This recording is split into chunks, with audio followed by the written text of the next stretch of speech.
Hey everybody, welcome back to another episode of Pints and Perspectives, a podcast hosted by WellHouse Church, where we believe that there's a plethora of theological perspectives and plenty of beer to go around.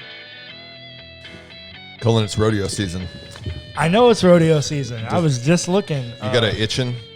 Well, yeah, I think I'm maybe like the only person in the world that actually cares about the rodeo part instead of like all the stuff at the rodeo. You're like into actual PBR.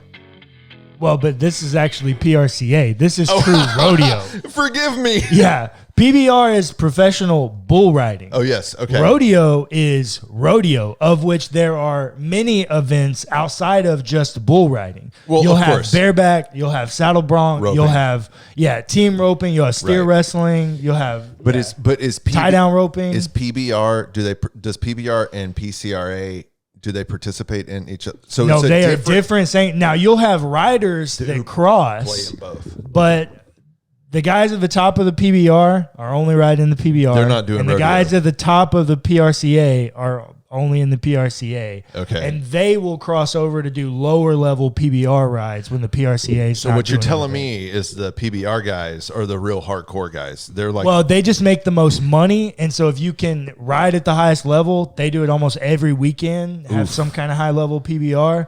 And I mean, those guys are riding like 20 something times a year in events, and you're getting on 2-3 bulls a day on a weekend. And the national finals every year is like a 10-day long event, a bull a day, and the last day it's like 2 bulls. what must the insurance be for a life like that? I don't know. Most of those guys probably don't have great insurance. What are we drinking? On that note. That's right, folks. Welcome to Pints and Perspectives, where I still have this thing. And will forever. Oh, man. There's this one for when I make a dumb joke. Yeah. Oh, man. We're gonna upload some new sounds into these. We are experimenting because we're trying to make this podcast better, and so we are going to upload some new sounds. So if you have like an idea that you think fits our personalities, it's like an iconic sound. Drop it in the comments. Find a link to the actual sound that you think is a good suggestion. Maybe we'll extract it and put it in here. Sure. Or maybe we won't. Cullen? Welcome to Pints and Perspectives. We'll just do drops of me saying, Cullen? There you go. Welcome to Pints and Perspectives. Please like, subscribe, and share. And what are you drinking? I am drinking something from Platypus Brewing, which is a Houston brewery. That I'm not familiar with, though. Wait, are they from Houston? They are. Why is there an Australia on this can? Well, because it's Australian soul. It's brewed with Texan heart and Australian soul. Oh, wow. And it is in Houston. It's on Washington Avenue. Okay, Washington Ave. Yeah, it is. It is on Washington Ave. Okay, cool. I'm shook right now, if I'm being honest. What's up, Platypus down the street? Okay, so they don't have a website, but you could do Untapped and find out info about them. But I had a beer from them last night. I had that one. Yeah, of their where'd blondes. you get it? Where'd you get it, Cullen? Adam's house. I was babysitting. You just took it out of my fridge and didn't even ask, Cullen. I was babysitting your children for free. That's fair. So yes, I did. It's the name of it is Kiss My Piney. Oh. It's India Pale Ale. Inappropriate. So I think that it's going to have a real pine flavor. If it doesn't, I'm going to be upset because it even has like pine needles look up at here. that. It's India Pale Ale. It's 7.6% ABV. Whoa. And it does tell me a little bit about it. It says that it showcases hoppy aromas from a combination of Simcoe, which if you've been around IPAs at all, Simcoe is a pretty common hop, Zythos and Denali hops, which are not very common, while the citrus undertones round out the flavor party in your mouth. Flavor party. If this beer isn't hoppy enough for you, kiss my piney. Oh, and they insult you on the way out. Oh, they do have a website, platypusbrewing.com. Yeah, I'm like, what kind of... Kiss My Piney is our first IPA release. Wow. Oh, how old is this brewing company? We about to find out because I'm a little shook. H-Time. What's funny is... Oh, go ahead. Oh, no, that's everything that the can says about it. I'm pulling them up online right now. Oh, there it is. They have a hyphen in it, and their can does not say that they have a hyphen. What? Okay, this is bad. Yeah, it says Platypus Brewing, no hyphen on the can, but the actual URL is a hyphen. Oh, I can't help it. They got to get points docked for this, right? I mean, I can't help that huge blunder. That's a blunder. It deserves a womp womp. Yeah, for sure. Oh my goodness, that is terrible. So, does it say what year they were established? Oh yeah, about. I went straight to the brewery, Southwest Texas.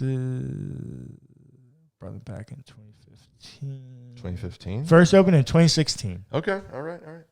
So they've been at it for a hot minute, and they got quite a few labels, man. They got. I guess we need to go down to Washington. Yeah, 8. Oh, but they got one that's out of circulation, a hazy. Oh, no. It's just called the Out of Orbit. Yeah, okay, interesting. And ironically enough, mine that I have is not on the website. I wonder if it's seasonal. Or maybe they stopped running it because the can is wrong. Maybe. Or maybe this website is just real crap. Man, because it does look that way. Platypus, get your life. Okay, right, on the other side of things, I'm dealing with a very well-established brewery. Yeah, Lagunitas. Nobody's playing around with Lagunitas. They were established in the early 90s. This is I think they're in New York, right? New York? Look that up real quick. Yeah, I'm pulling them up right now. Lagunitas, California. Tripping. This is the Daytime Session IPA. So for those of you beer drinkers out there, you don't need this knowledge, but here's a little beer nugget, as Cullen liked to call it. Here's a little beer nugget. A Session IPA is an IPA, so it's all hoppy and crisp, but it has a lower ABV so that you can drink more of them and you can sesh with your friends. Yep. So this is 4% alcohol by volume, 3 carbs, and only 98 calories. Flavor for days. 8 fluid ounces in a can. Lagunitas doing it. It's like it has a puppy dog with sunglasses, and they're out at the beach enjoying the sun, the waves, and the seagulls. Oh man, this button said birds. That's crickets, bro. I just pressed a cricket button because I wanted a bird sound because you said birds. It doesn't. That's not crickets. Okay, comment below. Was that sound that you just heard crickets or birds? Definitely wasn't seagulls. Cheers. Seagulls. He's lost. Oh, Cullen's making a mess. I mean, hey man, that's a good IPA. If you don't pop that top and the head pop out, you are doing it wrong in an IPA. There might be children listening to this podcast. I need you to rein that language in. Thank you. I'll be here all right. I can smell the pine coming off that thing from here. Yeah. It's everything it should be. Okay. Yeah, I was looking for it on the website. And they didn't have it. I found yours on the website.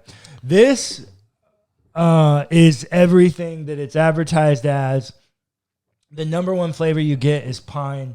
I could literally smell it when you. Yeah. I mean, it's pine through and through. Is like hands down the most pungent flavor in it, and I love it. First of all, I think it's like a 7.4. It's a very good IPA. Okay. It's got like a West Coast kind of feel to it. Well, the pine. I guess, yeah, maybe. Well, I don't know. The pine makes it hard to place because it is so pungent. Pine is not a common West Coast that's the gimmick primary flavor. Well, and the gimmick of it, right, is like it's gonna slap you in your piney. They say Australian soul. Are there huge pine trees in Australia? No, I think that's just about the brewery in general, not the beer in particular. You know what I'm saying? Yeah, you're probably right. It's probably Australians who live in Houston or something like that. Yeah, that's probably fair. Yeah. Yeah. It's very good if you like the pine flavor. I grew up around tons of pine trees. Like my family just bought a 400-acre farm that is currently like a pine farm plantation. So we don't use that word. Yeah, fair. My apologies. Wait. Yeah. Bad. Womp. Farm. Farm. No, what's the word? It's a tree farm. Yeah, but there's like a word for that. Arboretum. There is a word. Oh, yeah, the Houston Arboretum. No, but that's tree farm. Oh, what's a word for tree farm? Come on, there's a word for tree farm. It's a Kevin. What's the word for tree farm where you live? A tree plantation. Oh my God, that's why I said it. That is problematic. That is the actual term. A tree plantation, a forest plantation, a plantation forest, a timber plantation. Timber, because it is a plantation. Yeah, man, that's problematic. I got to work on that. Well, Stigma. I mean, it's not. I mean, as soon as prices come back up, it's all getting cut and turned into hay. So, anyways. Where are we? What are we talking about? Lagunitas. Yeah, you need to talk about Lagunitas.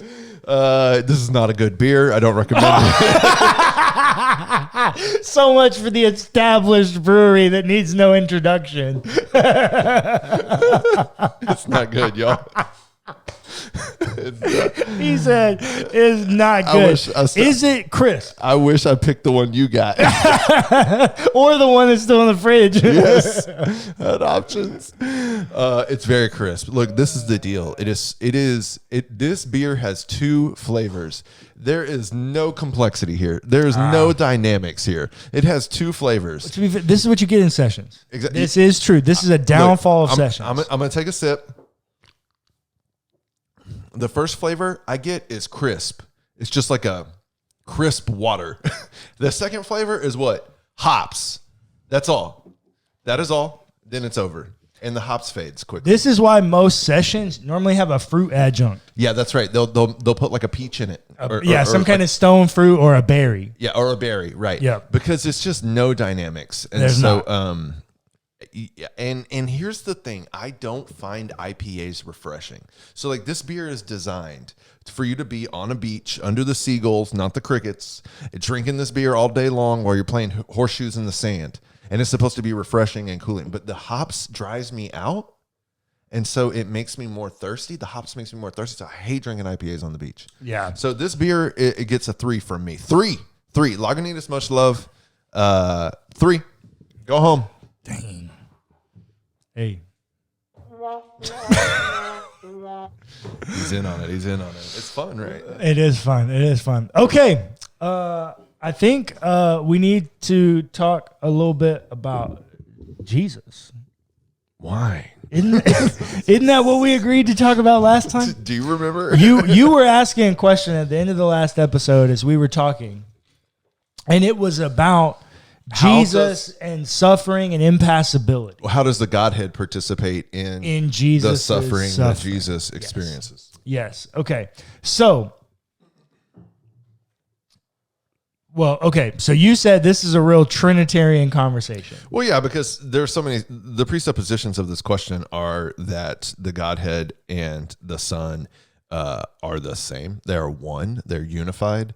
Mm-hmm. One God, three persons. Mm-hmm. You have to like hold that.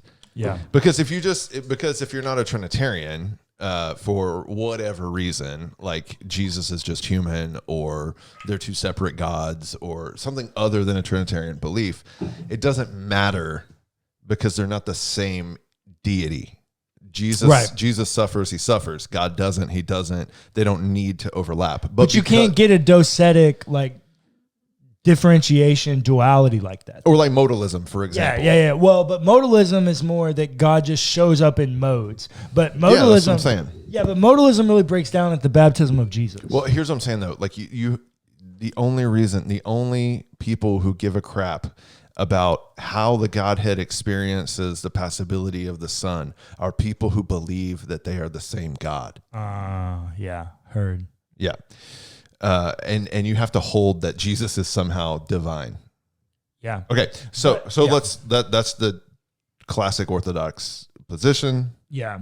So how does that work then? Like how does the Godhead participate in Jesus's most obvious objective passibility? Okay. So as we're going to have this conversation, maybe we should pick what perspective of the Bible on this we're going to prioritize. Okay. Should we most prioritize Jesus's words on this and how Jesus thinks that Always. Jesus interacts with the Godhead and the Trinity? I mean, if I have to read the Bible, that's the part You're reading the red letters, right? Okay, good. We're on the same page. Well, that's not true. I read all of it, but It's true. it's a story. Good for you, Cullen. Good for you. Okay, so Jesus's perspective. I mean, maybe the Gospel of John would give it. I mean, it's probably the most Trinitarian gospel. Yeah, definitely. Yeah, we probably should also talk about Mark's gospel at some point because Mark 8 through 10 really is the heart of like a suffering conversation about Jesus. Oh, Which, if you didn't know, the reason we're having this is because it's Lent. Well, yeah, but this really is like a crux issue for the problem of evil. Oh yeah, definitely. Well, and especially one of many. well, and especially if you're trying to solve the problem of evil. Yeah, you got to get over Jesus' suffering is like the smoking gun, if you were gonna like use that term. Because you also have to answer the question: why does he have to suffer? Right. There's this theological Trinitarian question of how does God suffer? But also, why must they? Why must the Son be murdered and stripped naked and beaten and spit upon? And yeah. So if you read John's gospel, John, the Johannine community that writes the Gospel of John really has the most developed Trinitarian kind of thought process of the ancient world, which is also why a lot of scholars think that it's pretty late. You know, sometimes even after Revelation. It's just development. Which is kind of where I am. I think it's probably the latest book written in the New Testament.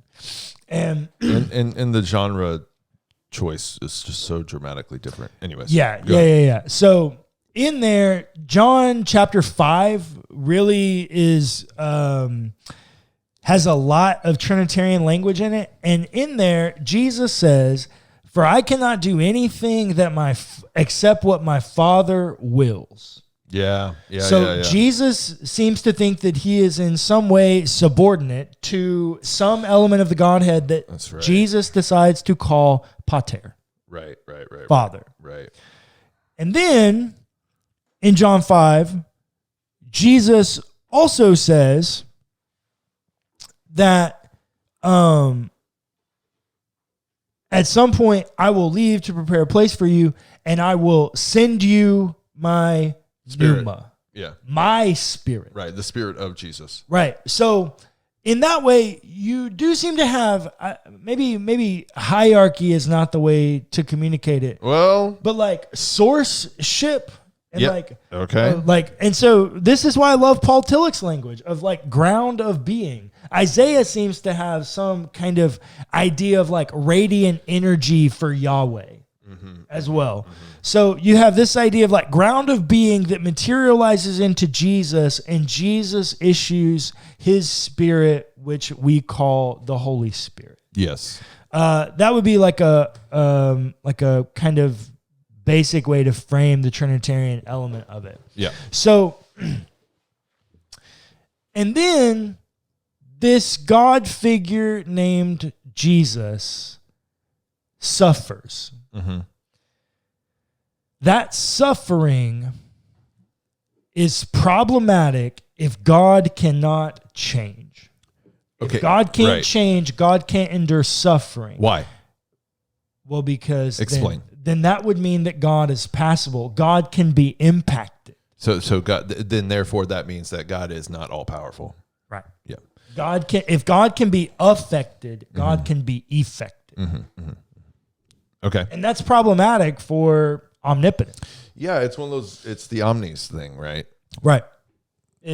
Which is the problem of evil. Yeah, which is the How problem. can an all-powerful God? But yeah, right. But, Okay. But if it hasn't become clear, I think the reason that we are still having this conversation in this way is because we, in the 21st century, after the Industrial Revolution and the Industrial Age and the Research Age and Internet Age and all of these years of research, are still holding on to a 4th century premise of omnipotence. So would being an open theist or a panentheist solve that problem? Is that why we're talking about this? Yeah. It can solve that problem quite easily, might I mind too. Right. So if that is the case, so just to circle back to my original question, how the Godhead does therefore also suffer. Yes. How?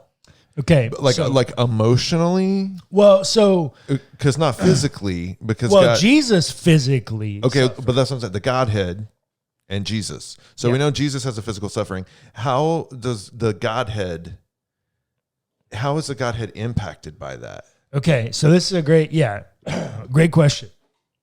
What do you remember back to when I asked you about presuppositions about God and the problem of evil? Sure, yes. And we discovered that you too are a heretic. Yes. But when we did that conversation, I kind of baited you, and the only omni that you didn't have a presupposition about God was omnipresence. Yes. And that's because we determined you didn't think it was valuable because God necessarily suffering with you when they can change it isn't enough, right? If someone is holding my daughter captive and torturing her, and you are that person, you have the power to change it. You sitting here with me is not very comforting.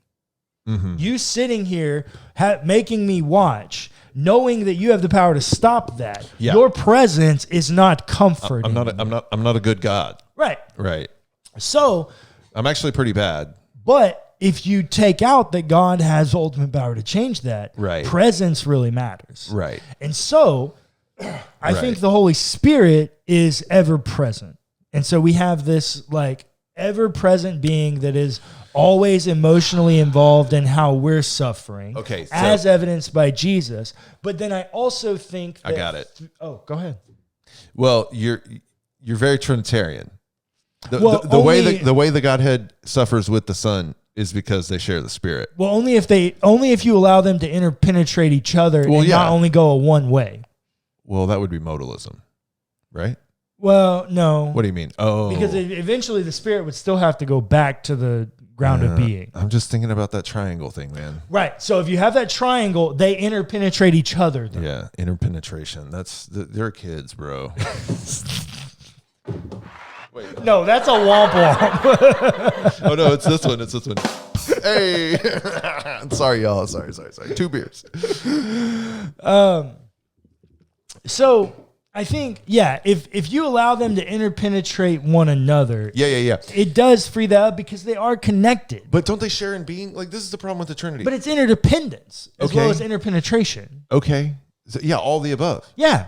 So when Jesus dies, God dies. Yeah. When Jesus suffers, God suffers. And when you carry it further to Jesus' own words, when you help the least of me as you have done unto me, the Spirit is... So we are a part of the Trinity. Well, a part of the Trinity is within us, is maybe a better way. We have been interpenetrated. Yes. Just like Mary. Yes. Sorry.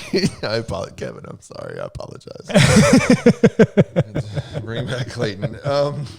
Okay, where are we going with this?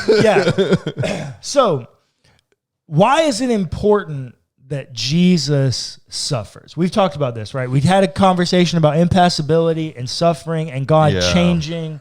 And God clearly does that, right? I mean, even at a most basic level, could you say from a 30,000-foot view that if you didn't know any better, the God that you see evident in the Old Testament is the same God that you see evidenced in the New Testament?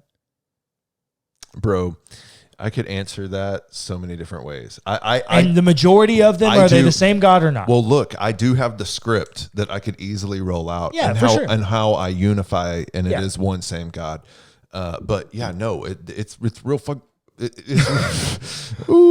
it's real problematic. Yeah, it is. Because there is something to the character of the deity that is illustrated in the narrative is different. Why?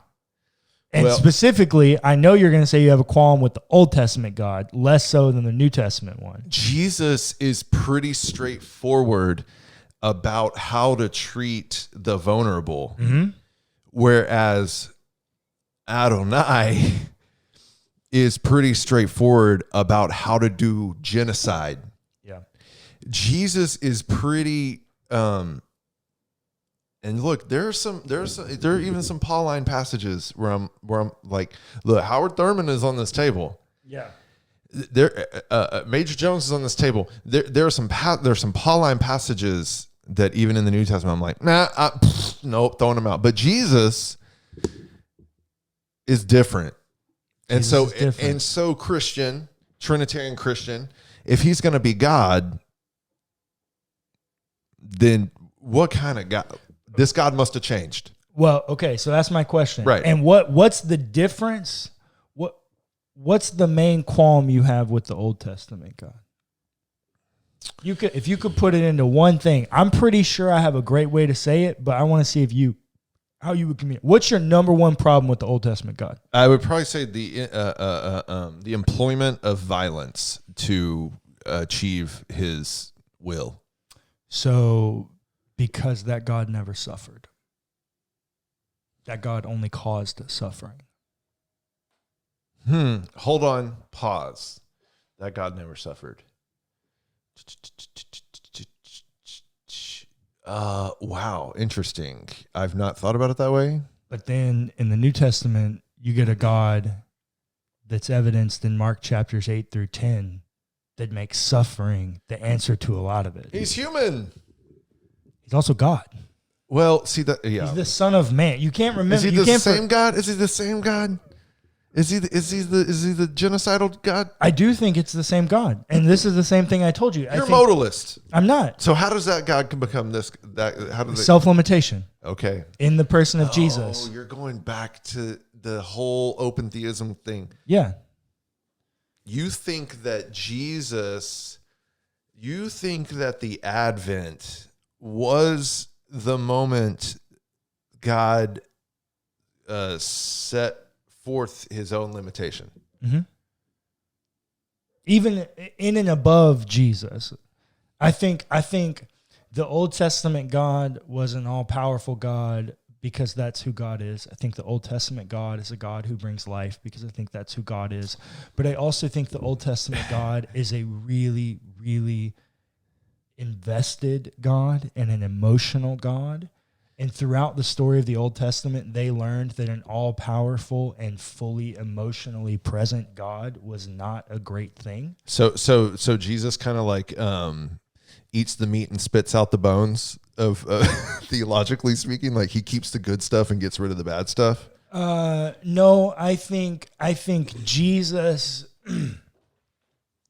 is the way that the Godhead figured out how to solve the cosmic war that they're fighting. And in that, God decided that in a war where they must lead a fight, that same disposition and power is not what was best for their relationship with their people and their community. Because he was violent. And so they changed.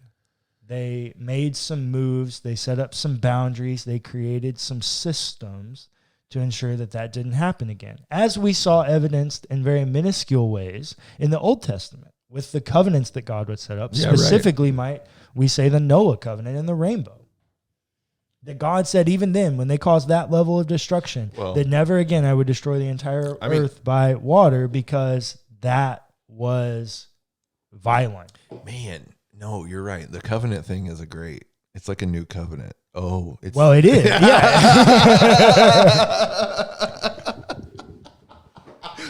The reason that's so funny is because that's basic theological concepts.